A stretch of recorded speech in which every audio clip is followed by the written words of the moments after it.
Hello আমার প্রিয় sweet cute বন্ধুরা, কেমন আছো তোমরা? নিশ্চয়ই আমার গল্পগুলো শুনে শুনে খুব সুখ নিচ্ছ আর আনন্দে আছো। তোমাদের আনন্দ দেখতেই তো আমি নিয়মিত তোমাদের জন্য নতুন নতুন ভিডিও নিয়ে হাজির হই। তো তোমরা যারা এখনো আমার চ্যানেলটি সাবস্ক্রাইব করোনি তারা প্লিজ আমার চ্যানেলটি সাবস্ক্রাইব করে দাও। তো বন্ধুরা দেরি করো না, জলদি জলদি ভিডিওতে একটি লাইক দিয়ে চ্যানেলটি সাবস্ক্রাইব করে দাও।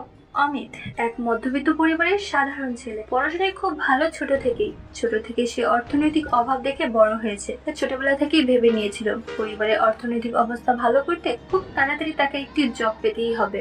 তাই ছোট থেকেই পড়াশোনা খুব ভালো করার চেষ্টা করত। স্বাভাবিকভাবেই সে তাড়াতাড়ি স্কুলের চাকরি জুটিয়ে নেয়। অবশ্যই তার জন্য তাকে দিন রাত কঠোর পরিশ্রম করে পড়াশোনা করতে হয়েছে। পাড়ার অবশ্য অনেকেই তাদের উপর হিংসা করে ওর তাড়াতাড়ি চাকরি পাওয়ায়। আসলে সফলতা দেখে অনেকেই নিজের হিংসায় সহ্য করতে পারে না, কিন্তু সফলতার পেছনে কঠোর পরিশ্রম কেউ দেখে না, কেউ ভাবে না। এটাই বর্তমান সমাজ বৈশিষ্ট্য। অমিত চাকরি পেয়ে বেশ খুশি, কিন্তু সে এমন একটি স্কুলে চাকরি পেল যার দূরত্ব বাড়ি থেকে অনেক দূরে হওয়ায় তাকে সেখানে রুম ভাড়া নিয়ে থাকতে হতো।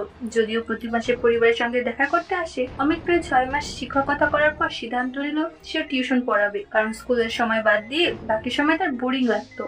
সপ্তাহখানেক পর একজনকে সকালে পড়ানো শুরু করলো। প্রতি সপ্তাহে 3 দিন করে পড়ায়। সকালের টাইম তার ভালোই কাটতে শুরু করলো।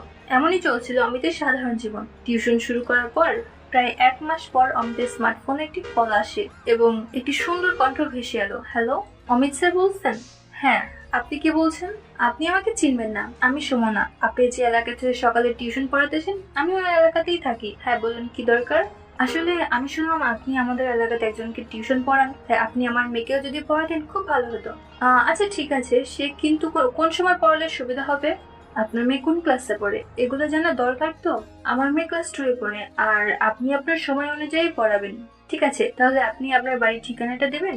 আমি আজকে আপনাকে আমার বাড়ির ঠিকানা পাঠিয়ে দিচ্ছি। পারলে আপনি আগামী পরশু থেকে পড়ানো শুরু করতে পারেন। ঠিক আছে, আমি আগামী পরশু থেকে পড়ানো শুরু করব। আমি কিন্তু সন্ধ্যায় পড়াতে যাব। আপনাদের কোনো সমস্যা নেই তো? না না, সমস্যা নেই, আপনি আপনার সময়ে পড়ানো শুরু করুন। যথারীতি অমিত কবে কবে পড়াবে ঠিক করে নিল এবং উক্ত দিনের সন্ধ্যায় হাজির হলো পড়ানোর জন্য। বাড়ির সামনে গিয়ে বেল বাজালো অমিত। তারপর একজন মহিলা দরজা খুলে বললেন, আসুন ভিতরে আসুন। অমিত দেখলো একজন পুরোনো সুন্দরীর মতো দেখতে একজন মহিলা। শরীরের গঠন খুবই নিপুণ, যেন ভগবান যত্ন করে বানিয়েছেন। যে কেউ দেখলে বলবে যোগ ব্যায়াম করে বোধ হয়। অমিত তো সবকিছু লক্ষ্য করে থ হয়ে গেল, যেন স্বর্গ থেকে পরি নেমে এসেছে। অমিত মহিলার বয়স অনুমান করার চেষ্টা করলো। 30 থেকে 35 মধ্যে হবে। অমিত এমনিতেই ভালো ছেলে, কিন্তু এমন একটি সুন্দরী মহিলাকে দেখে স্থির হতে পারলো না। অমিতের ওটা অন্যরকম হতে শুরু করলো। অমিত বলল, নমস্কার। মহিলাটি বলল, নমস্কার, আমি সুমনা। আমি আপনাকে ফোন করেছিলাম আমার মেয়েকে পড়ানোর জন্য। তারপর মেয়েকে ডাক দিল, রাইসা রাইসা এদিকে আয়, তোর নতুন শিক্ষক এসেছে, তোকে আজ থেকে পড়াবে।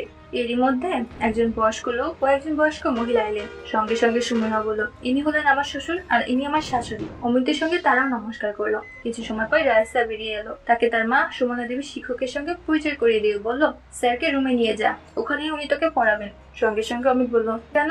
এই বারান্দায় তো ভালো জায়গা, এখানে পড়লে কি সমস্যা? তখন সুমনা বলল, না না, আপনি রুমেই পড়েন, এখানে কেউ হলে বসতে দেওয়া হয়। সেক্ষেত্রে সুমনার শ্বশুর শাশুড়ির সমর্থন জানালো। তারপর অমিত রাইসাকে পড়ানো শুরু করে দিল।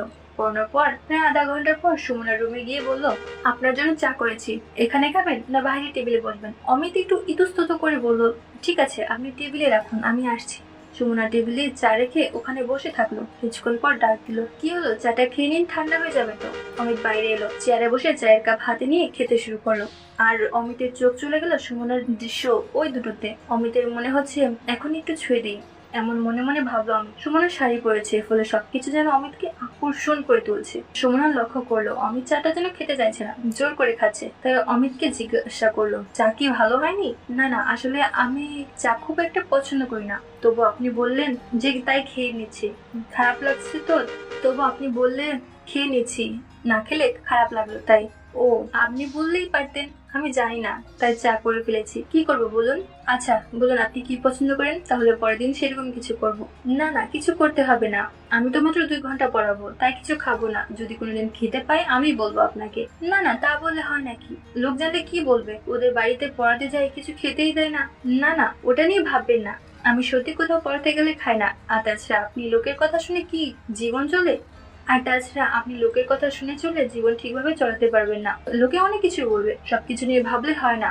শেষ বাক্যটি সুমনার মনে দাগ কেটে দিল।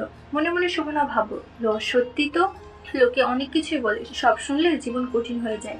আচ্ছা ঠিক আছে, যখন খাওয়ার ইচ্ছা বলবে তখন আপনিই ব্যবস্থা করে দেবো। আবার পড়তে গেলাম। অমিত পড়ানো প্রায় শেষের দিকে, এমন সময় সুমনা এসে বলল, আপনি একটু দাঁড়াবেন, পড়ানোর ব্যাপারে কথা বলবো। অমিত কথা মতো পড়ানো শেষে চেয়ারে বসে অপেক্ষা করতে লাগলো। কিছু সময় পরে সুমনা এসে বলল, হ্যাঁ বলুন, আপনার মাসে মাইনে কত টাকা দিতে হবে? অমিত বলল, দেখুন আমি টাকার জন্য পড়ানো শুরু করছি এমন নয়, আমার অবসর সময় নষ্ট না করে যদি কাউকে কিছু শেখাতে পারি তাই পড়ানো শুরু করেছি। সুমনা বুঝতে পেরেছে এই ছেলে একটু লাজুক স্বভাবের, তাই টাকা নিয়ে কথা বলতে চায় না। তাই বলল, ঠিক আছে, আপনি আমাদের পাড়ায় একজনকে পড়াতে যা টাকা নেন আমি আপনাকে তাই দেবো। অমিত বলল, ঠিক আছে, তাহলে আজ আমি আসি। সুমনার সঙ্গে সঙ্গে বলল, আর কবে কবে পড়াতে আসবেন বললেন না তো? অমিত বলল, ও সরি, আমি সপ্তাহে 3 দিন পড়াবো, মঙ্গল, বৃহস্পতি আর শনিবার। সেদিন বাড়িতে এসে অমিত সুমনার কথা কল্পনা করতে করতে শুরু করলো। প্রতি মুহূর্তে তার চোখের সামনে সুমনার সাদা ফর্সা দৃশ্য ভেসে উঠত। অমিত বিলম্ব না করে বাথরুমে গিয়ে সুমনাকে কল্পনা করে নিজেকে শান্ত করলো। তারপর অমিত সপ্তাহে 3 দিন করে পড়ানো শুরু করে দিল।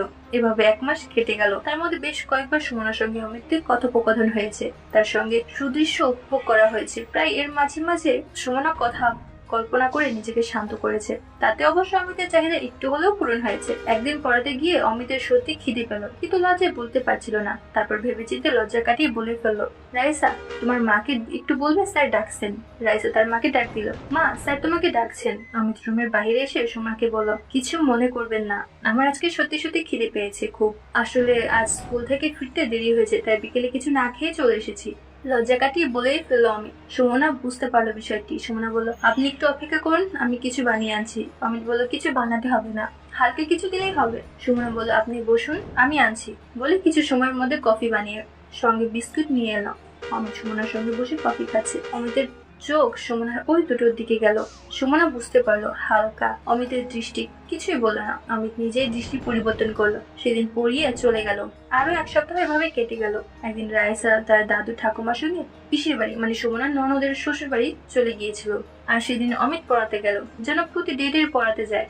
বেল বাজালো, কিন্তু কেউ দরজা খুললো না। আবার বেল বাজালো, কারো কোনো সারা শব্দ না পেয়ে হতাশ অমিত ফিরে চলে আসবে ভাবলো। তারপর কি মনে হলো, দরজা একবার ঠেলে দেখলো, আর সৌভাগ্যক্রমে হোক আর দুর্ভাগ্যবশতই হোক দরজা লাগানো ছিল না, তাই দরজা খুলে গেল। অমিত ভিতর ঢুকে কাউকে দেখতে পেল না। অমিত কাউকে না ডেকে রুমে দেখলো, কাউকে দেখতে পেল না। তারপর ভাবলো ফিরে যাবে, কারণ বাড়িতে যেহেতু কেউ নেই তাই ফিরে যাওয়া উচিত। কিন্তু কৌতূহলবশত সে রান্নাঘরের দিকে একবার দেখলো, ভাবলো সেই মতো রান্নাঘরের দিকে অগ্রসর হলো। প্রথমে ভাবলো বৌদি বলে ডাক দিবে, তারপর ভাবলো থাকলে তো রান্নাঘরেই থাকবে, যাই দেখে আসি কি করছে। রান্নাঘরে ঢোকার আগেই দূর থেকে দেখতে পেল এক অদ্ভুত দৃশ্য, যা দেখে অমিত নিজের চোখকে বিশ্বাস করতে পারছিল না। অমিত ধীরে ধীরে রান্নাঘরের দরজার সামনে গিয়ে দেওয়ালে দাঁড়ালো। তারপর আবার উকি মেরে দেখতে লাগলো, কি অপূর্ব সুন্দর দৃশ্য অমিতের চোখের সামনে ঘটছে। সুমনা নিজে নিজের ইচ্ছা পূরণ করছে। সাইডে ঘোরাতেই চোখাচোখি হয়ে গেল অমিত আর সুমনার মধ্যে। কি দৃশ্য দেখছিল অমিত, আর এখন কি পরিস্থিতি তৈরি হয়ে গেল। অমিত ভয়ে দেয়ালে আড়ালে নিজেকে আড়াল করার চেষ্টা করলো। অন্যদিকে সুমনা লজ্জায় কি করবে হতভম্ব হয়ে গেল। দুজনে কাপড় চোপড় ঠিক করে নিল। প্রায় 1 মিনিট দুজনের স্থানে চুপ করে দাঁড়িয়েছিল, কেউ কোনো কথা বললো না। তারপর সুমনা নিজের সব কাপড় ঠিক করে অমিতের দিকে এগিয়ে এলো। সুমনা অমিতকে তার রুমে নিয়ে গেল। সেখানে গিয়ে দুজন নিজের মনের বাসনা পূরণ করলো। তো বন্ধুরা, আজকের গল্পটি তোমাদের কেমন লাগলো ফেসবুকে মেসেজ করে আমাকে জানিয়ে দিও। আর আমার চ্যানেলের অন্যান্য গল্পগুলো শুনে এসো। আর অবশ্যই ভিডিওতে একটি লাইক দিয়ে চ্যানেলটি সাবস্ক্রাইব করে দিও প্লিজ। তোমরা সবাই অনেক অনেক ভালো থেকো। আর নিয়মিত আমার গল্পগুলো শুনবে কিন্তু। আমি নিয়মিত তোমাদের জন্য মজার মজার গল্প নিয়ে আসবো। আর ফেসবুকে আমার সাথে আড্ডা দিতে জলদি ডেসক্রিপশনে দেওয়া লিঙ্ক থেকে ফেসবুকে আমাকে মেসেজ দাও। Bye bye.